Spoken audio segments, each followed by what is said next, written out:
Hola, buenas tardes. Soy Carlos Costa. Seguramente con algunos de ustedes, y aunque no puedo verlos, nos conocemos de años anteriores. Y aprovecho para darles la bienvenida a esta charla de una serie que vamos a hacer en línea y agradecerles la disposición que han tenido para llevar adelante este raro proceso que nos toca transitar, alejado del ámbito de las aulas, que es el ámbito al que todos estamos acostumbrados. Y hoy vamos a tratar un tema que para la arquitectura tiene alto peso específico y que cobra gran espesor en relación a los conjuntos de vivienda, que es el de los espacios intermedios. Es un tema definitivamente asociado a la ciudad, por lo cual es imprescindible transparentar algunas cuestiones que están referidos a ella. En una primera aproximación, en esta foto de Nueva York podemos ver cómo el proyecto urbano define la composición espacial de la ciudad, sus tipologías, sus espacios públicos, sus espacios privados, los llenos y los vacíos. Pero ampliando un poco la mirada, entendemos que la ciudad estructura y hace soporte a un fenómeno que nos interesa mucho, nos interesa sobremanera y que no vamos a abandonar de ahora hasta el final, y que es el fenómeno urbano. En este marco podemos decir que el espacio público es el escenario para la construcción de la vida colectiva. Es un espacio dinámico que encuentra significado en las expresiones socioculturales de quienes vivimos en ella. En esta fotografía podemos ver la fisonomía habitual de Copacabana y la fisonomía que cobra y cuando ese espacio está invadido por 1,5 millones de personas viendo un recital. Esto es Pamplona. Nuevamente vemos cómo los espacios van cambiando de acuerdo a las expresiones y a cómo la gente se comporta. Pero hoy es más fácil entenderlo esto en la coyuntura que nos toca vivir, porque acá podemos establecer las comparaciones entre estos espacios públicos, ahora sin gente, que los vemos convertidos prácticamente en espacios escenográficos. Y a partir de ahora les voy a proponer hacer una suerte de paseo imaginario para tratar de revelar una serie de aspectos que tienen, que intentan explicar lo que llamamos antes, lo que llamamos hace unos minutos el fenómeno urbano. Acá aparecen en escena las conductas territoriales de las personas y las interpretaciones que hacen que en ocasiones se privatice lo público y a la inversa hace que de lo público lo privado. Y para entender todo esto más, vamos a trascender problemas estrictamente disciplinares. Vamos a explorar sobre algunos de los elementos básicos que estudia la psicología ambiental y que están referidos básicamente a la territorialidad. En el momento en que nosotros nos situamos frente a un entorno, se ponen en marcha una serie de mecanismos fisiológicos y psicológicos que nos permite captarlo, explorarlo, experimentar sensaciones. Este proceso de percepción ambiental tiene componentes cognitivos. Cuando digo cognitivos hablo del pensamiento, otros afectivos, que tienen que ver con las emociones, otros interpretativos, que tienen que ver con los significados, y por último los evaluativos, que son las actitudes y las apreciaciones, y que operan conjuntamente y todos a la vez. Entonces, Imaginemos que este hipotético viaje comienza a la salida de un posible trabajo de un también imaginario personaje. Y ahí pasamos a la calle. La calle sin duda es una de las primeras prefiguraciones que tenemos al pensar en el espacio público. Y el recorrido sigue en una estación de subterráneos, que termina resultando como el escenario ideal para hablar sobre lo que teorizó en los años 90 Marc Augé, un antropólogo francés, sobre los espacios del anonimato de la ciudad, lo que él llama los no lugares. Los no lugares son el paradigma de la sobremodernidad, espacios propiamente contemporáneos, caracterizados por lo transitorio y por ser anónimos. Para entenderlo, pensemos en estaciones como estas, en cajeros automáticos, en lugares de paso. Son espacios que, según Oye, no pueden definirse como espacios de identidad, ni como espacios relacionales, ni como espacios históricos. Están asociados a lo individual, a lo solitario, a lo efímero o al pasaje. Y otra vez en la superficie. El espacio público está abierto a todo el mundo, todos tenemos el mismo derecho a ocuparlo. El derecho de oposición es limitado y es temporal. Existe una serie de reglas no explícitas para regular su uso. Acá en la manifestación, la pertenencia del espacio es totalmente esporádica y no hay una intención de ocupación o de control permanente. También puede pasar que esas normas no escritas que regulan el uso de los espacios públicos se vean quebrantadas por conductas de los individuos, propias de los individuos. Esta mujer, instalada bajo la protección de la Recoba, muestra acabadamente lo que hoy definíamos como una actitud de privatizar lo público. Y cuando intentamos definir la territorialidad, podemos hablar de un patrón de conductas de personas o de grupos de personas basado en el control de un espacio y en el cual ejercen sobre él una ocupación habitual. Esta apropiación por costumbre determina que el banco de una plaza o la mesa de un café tengan sus propios dueños, sus dueños entre comillas, ¿no? La identificación espacial de los individuos se construye a partir de los procesos en que las personas interactúan con el espacio y cuando el mismo espacio es el depósito de experiencias vividas. La memoria y la noción de pertenencia a un lugar hacen que ese lugar sea considerado mentalmente como propio. Así nuestro personaje deambula entre su escuela, su esquina, y termina el recorrido con la llegada a su casa y que premeditadamente queda en un conjunto de viviendas que es uno de los temas que motiva esta charla. Y vamos a entrar ahora en el último bloque en el que nos vamos a sumergir en la esfera de los espacios intermedios, revisando además referencias sobre la tríada ciudad, conjunto, casa. En principio decimos que todo el tiempo hacemos ciudad y que en la arquitectura no hay hecho privado, porque todo acto privado involucra siempre lo público y el lugar común es el eslabón de vinculación entre estos dos universos.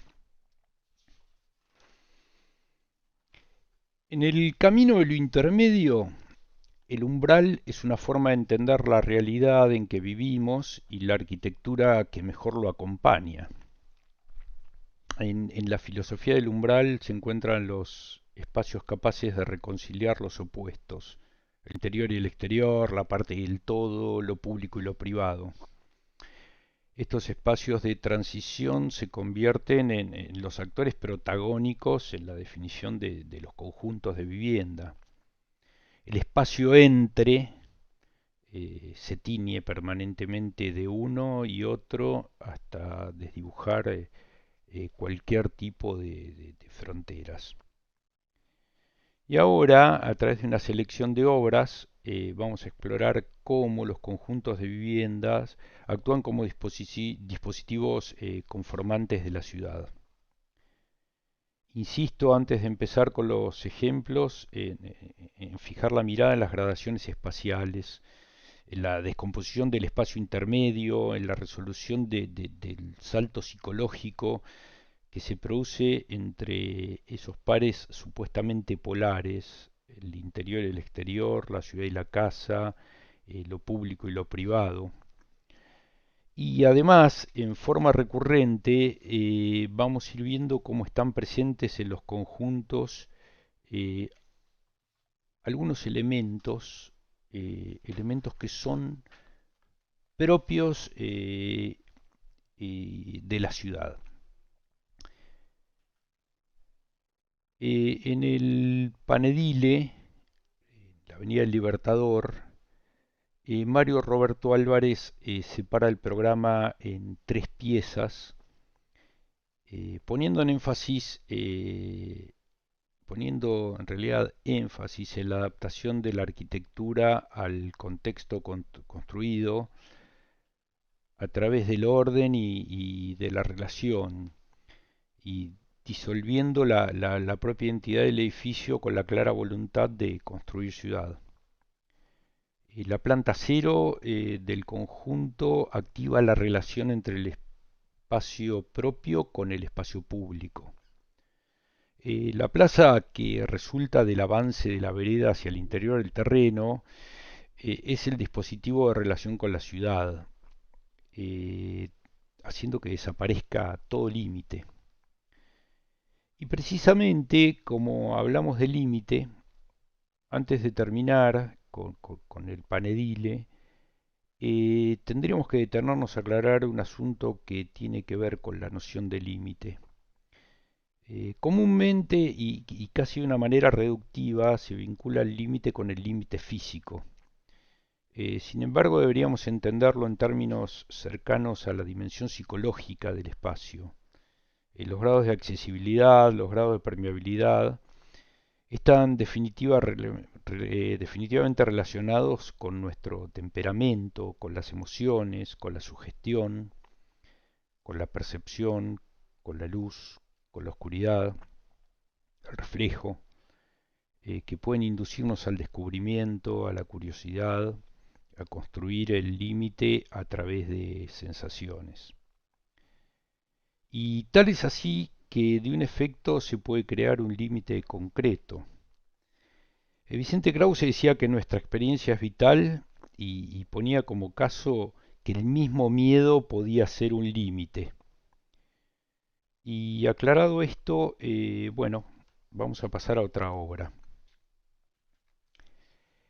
Eh, Esto es Donnybrook Quarter en Londres, que es el resultado de un concurso que entre 150 estudios que participaban ganó Peter Barber. Y el conjunto es considerado como un modelo y como un punto de inflexión significativo en la cultura de la vivienda británica.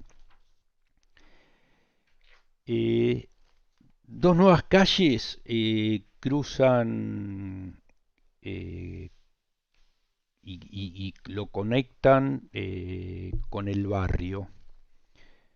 Se cruzan en el corazón del predio, ensanchándose y llegan a formar una plaza. En términos formales, el proyecto sigue un orden cartesiano que solamente se ve alterado por las geometrías complejas que tienen las calles de los bordes. Pero tal vez acá lo más importante es lo que dice el propio Peter Barber. La propuesta es una celebración de la vida social, pública de la ciudad. Cada aspecto del diseño está configurado para promover un espacio público.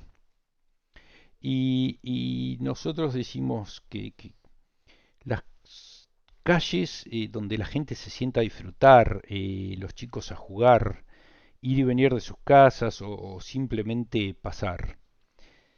Estas situaciones simples, casi domésticas, surgen de entender los aspectos sensibles de la relación indisoluble que existe entre las personas y el lugar, y que se convierten en la sustancia que garantiza que estamos frente a una gran obra de arquitectura. Y acá, en este conjunto de Londres, ya empezamos a ver cómo los espacios intermedios constituyen un tema central en relación a los conjuntos de viviendas.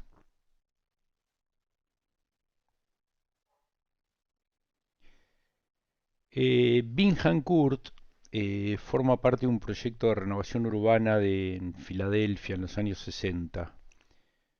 A partir de la demolición de un mercado, el Dock Street Bay encuentra un territorio virgen para llevar adelante un proceso quirúrgico para rehacer el vecindario. El proyecto interpone nuevas casas que se entrelazan con otras casas antiguas, casas históricas. Y al recorrer estas imágenes que siguen, nos sirve para poner la lente en profundidad sobre una serie de cuestiones por las que propusimos esta charla. Entonces podemos hablar sobre el lugar que no es un evento aislado, es decir, que las relaciones que establece con el contexto actúan como fuerzas que lo afectan y lo modifican. La relación dialéctica entre el conjunto y el vecindario encuentra su soporte en el diseño sensible, en la escala ajustada y en la precisa elección del material, el ladrillo con su típico color y su textura. La calle, la plaza y unos patios semiocultos al peatón actúan como interfase, como unos dominios sucesivos, como espacio de relación entre dos realidades, el abierto y el cerrado, el lleno y el vacío, el interior y el exterior, lo público y lo privado.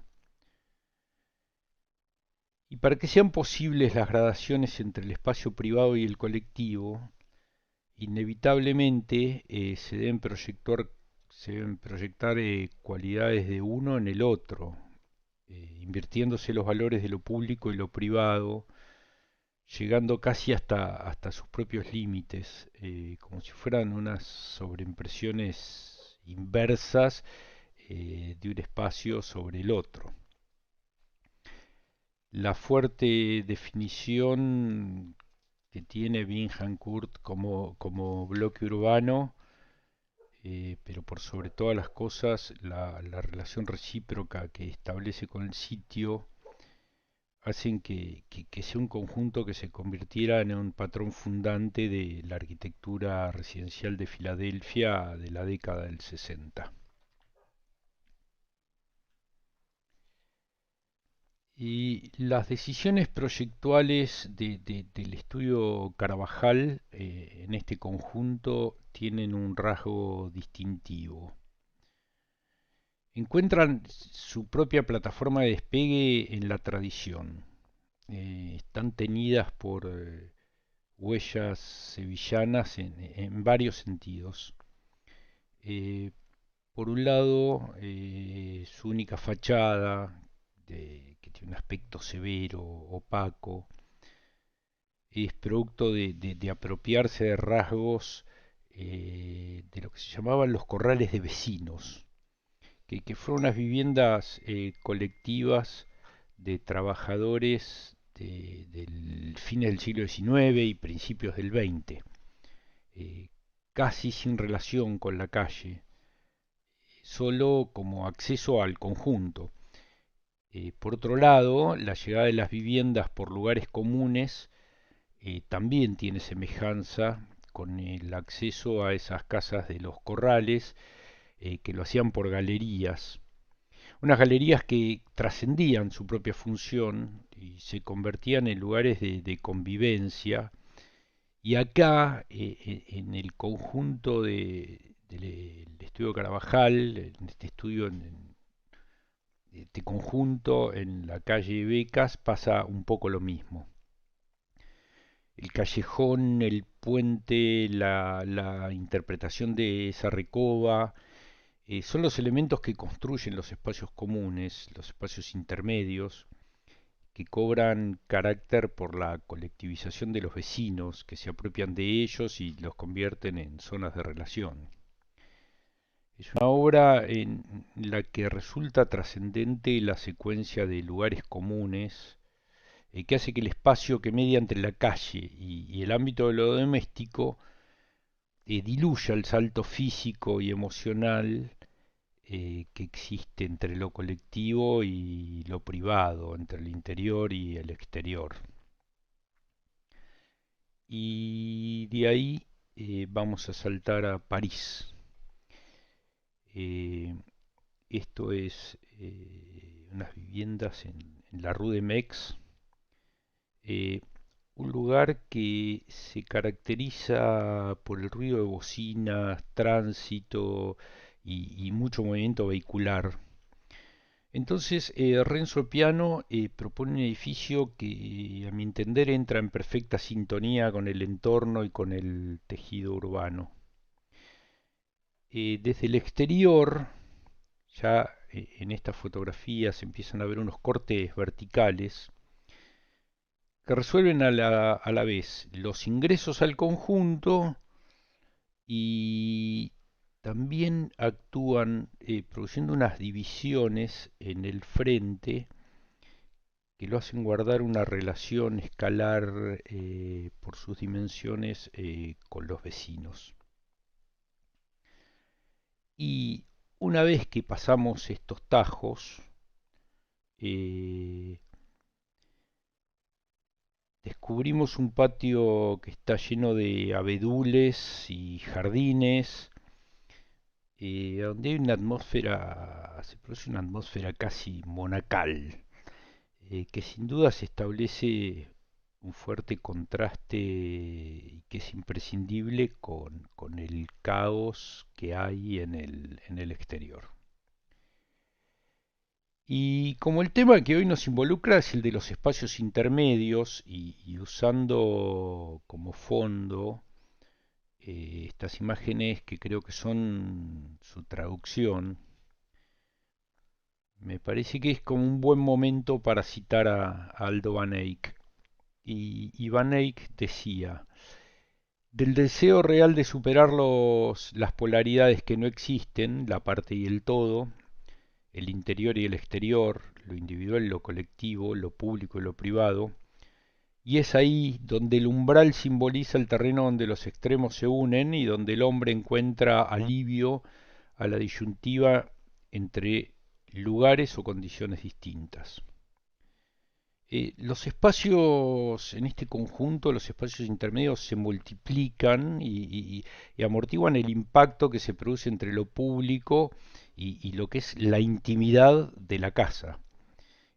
Acá el espacio el espacio intermedio, no es un espacio de separación, es un espacio de relación, de ampliación, donde participan dos realidades independientes que se encuentran permanentemente.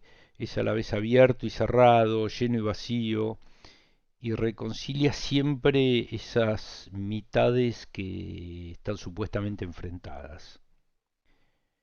Y como reflexión final, creo que lo que hace que esta sea una obra de estudio tiene que ver con la interpretación que hace Piano de lo que el lugar reclama.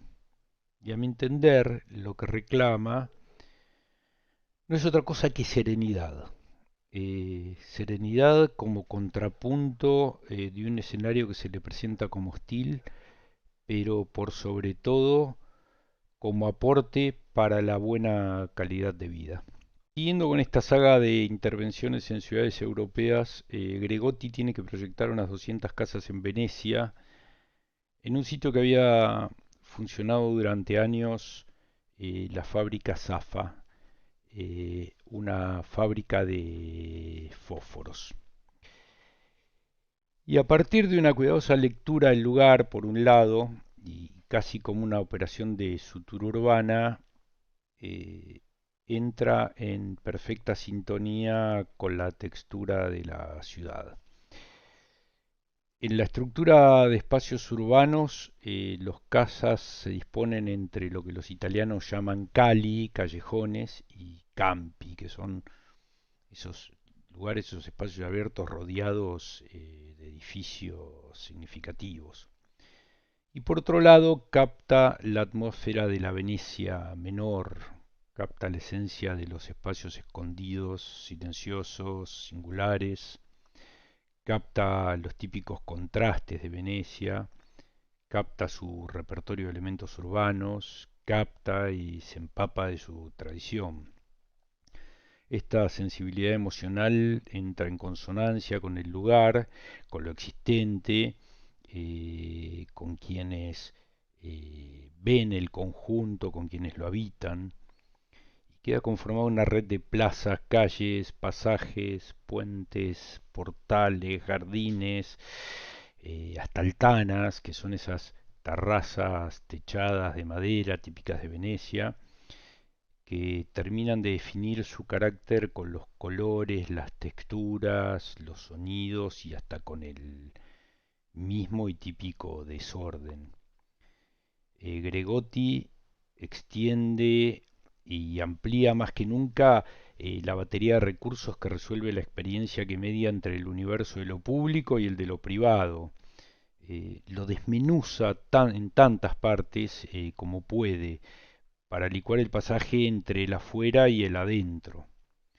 Pero una de las cosas que a mi entender más notables de este conjunto es cómo pareciera que siempre hubiese estado allí y cómo es parte de la ciudad y de la memoria colectiva. Otra vez en Londres, esto es Odam Walk,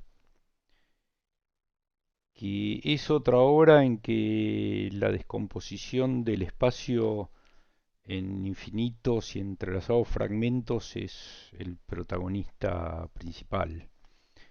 El espacio público y el espacio privado se van apropiando el uno del otro, matizándose al punto de dejar de reconocer sus propios rasgos.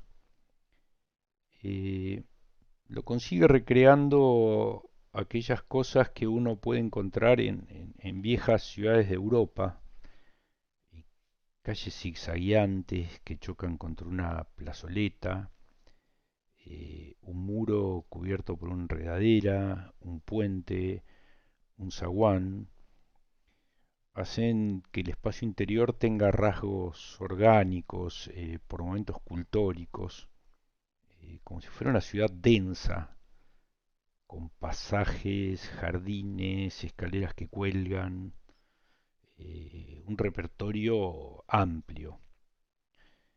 Y aquí los espacios intermedios están cargados de significados, ricos en matices, y en ellos los límites se desdibujan por pactos entre los pares, y es donde se produce el encuentro entre dos entidades, la del espacio público y la del espacio privado. Y bueno, vamos a quedarnos en silencio un poco, terminando de ver eh, las imágenes de este conjunto que me parece que es de una factura notable.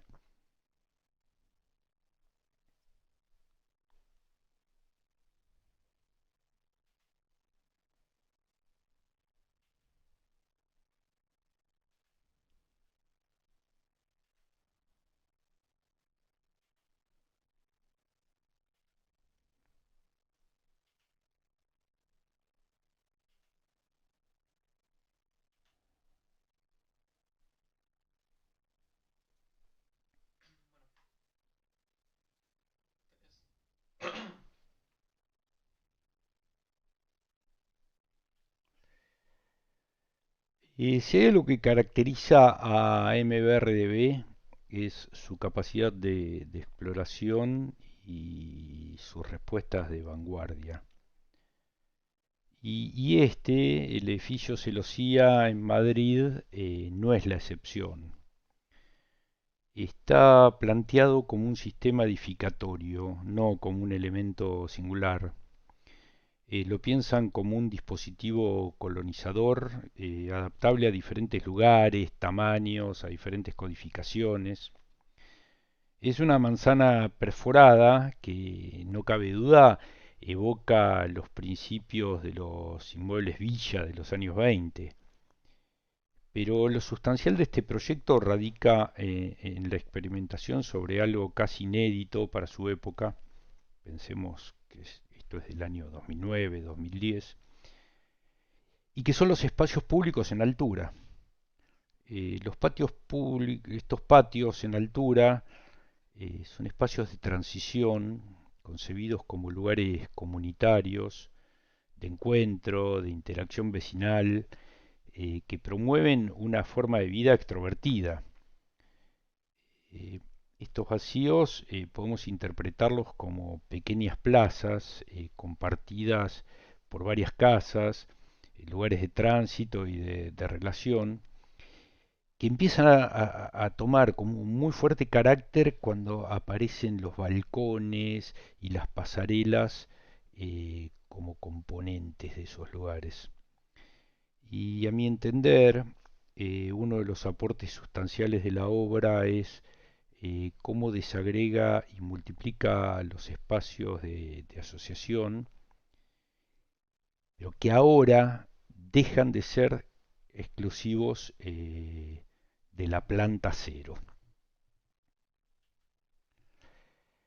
Y otra vez el estudio holandés, ahora en París, en la Serré, explorando sobre una nueva tipología para la vivienda que promueve la diversidad de estilos de vida. Crean una microaldea dentro de la ciudad, un vergel, que otra vez tiene que ver con la altura, con la dimensión vertical. Eh, Propone un espacio de convivencia que atiende a la formación de lazos sociales y de lazos entre vecinos.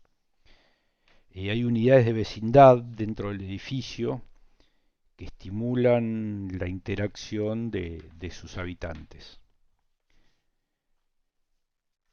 Y voy a quedarme con esta última imagen de esta propuesta de vanguardia para la vida de comienzo del siglo XXI, para poder cerrar y hacer algunas reflexiones. Y intentando ser contemporáneo al momento histórico en que nos toca vivir, creo que debemos involucrarnos en debates recientes, debates sobre el espacio público físico y el espacio público virtual,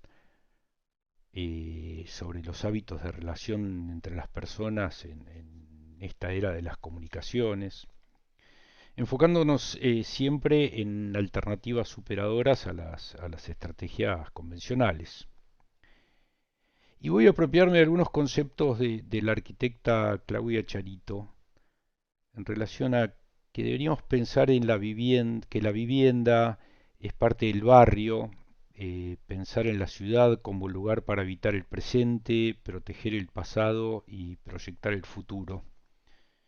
Comprender que la calle, el patio, la plaza o el jardín son sustantivos de la arquitectura y que para producir los cambios necesarios lo que necesitamos pensar es en los verbos. Pensar en sociabilizar, en encontrar, en intercambiar, actuar o compartir entre muchos otros. Y agrego que el camino a seguir es el de la exploración, en bucear en el espesor de los espacios intermedios que me parece que aún en el futuro seguirán siendo un tema de estudio.